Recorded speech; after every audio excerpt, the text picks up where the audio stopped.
vitesse. Alors, cette capsule va porter précisément sur la section vitesse générale. Il y a d'autres capsules sur intro à la vitesse de réaction, vitesse instantanée, vitesse moyenne et une dernière, comment convertir ou plutôt utiliser PV est égal à NRT là-dedans. Donc, on a une vitesse générale de réaction. Évidemment, on en a parlé à la section intro que les coefficients sont très importants.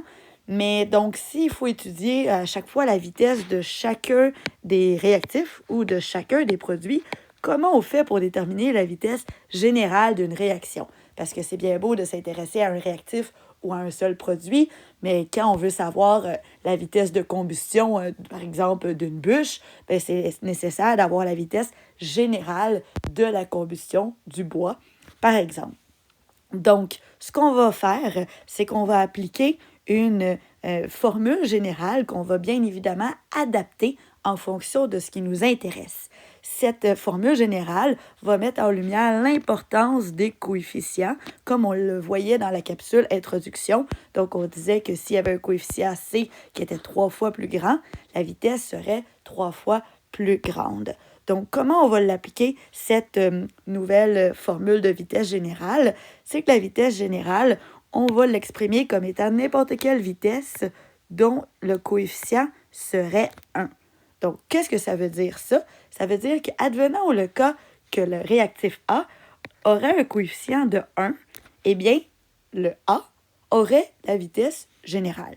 Si le coefficient du B est un 2, malheureusement, la molécule B, le réactif B, n'aurait pas la même vitesse que la vitesse générale. À vrai dire, le réactif B serait 2 fois plus rapide que la vitesse générale de la réaction.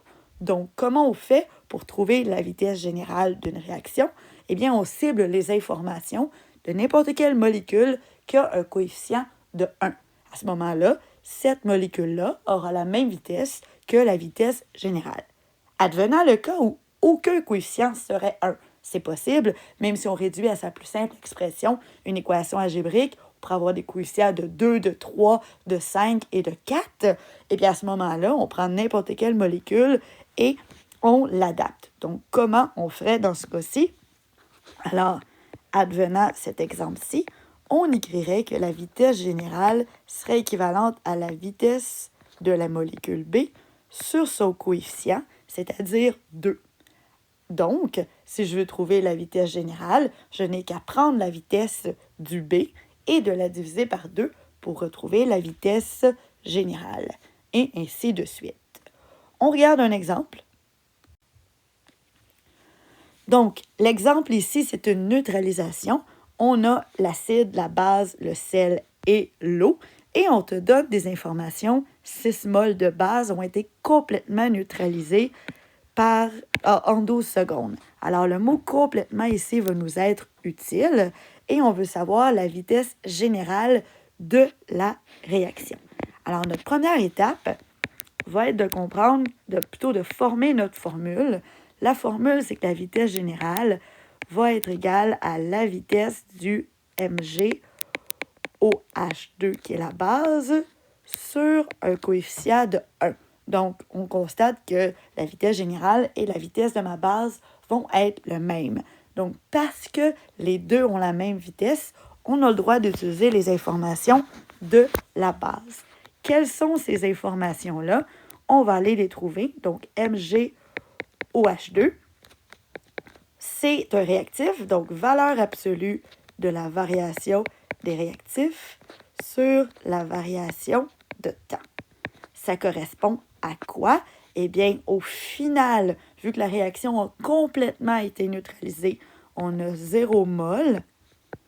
Au début, c'est 6 mol. Je te rappelle que c'est une variation. Donc ici, c'est toujours la quantité finale moins la quantité initiale qui est utilisée. On divise par le temps, dans ce cas-ci, 12 secondes, et on met en valeur absolue. Je te rappelle qu'on met en valeur absolue parce que notre molécule est un réactif, donc on ne veut pas avoir une vitesse négative. On obtient donc 0,5 mol seconde. et ça correspond à la vitesse générale et aussi à la vitesse de mon acide parce que la vitesse générale, par définition, est la vitesse de n'importe quelle molécule qui a un coefficient de 1. Donc, par le fait même, tu peux comprendre que le sel aurait également la même vitesse puisque lui aussi a un coefficient de 1.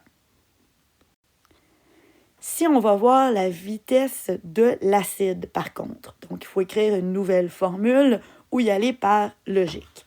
La nouvelle formule à écrire serait que la vitesse du HBr divisé par son coefficient correspond à la vitesse du MgOH2 divisé par son coefficient. Donc ça, c'est les informations qu'on a. On peut en profiter pour tout de suite isoler la variable qui nous intéresse. Donc, HBr égale à 2 fois la vitesse du MgOH2.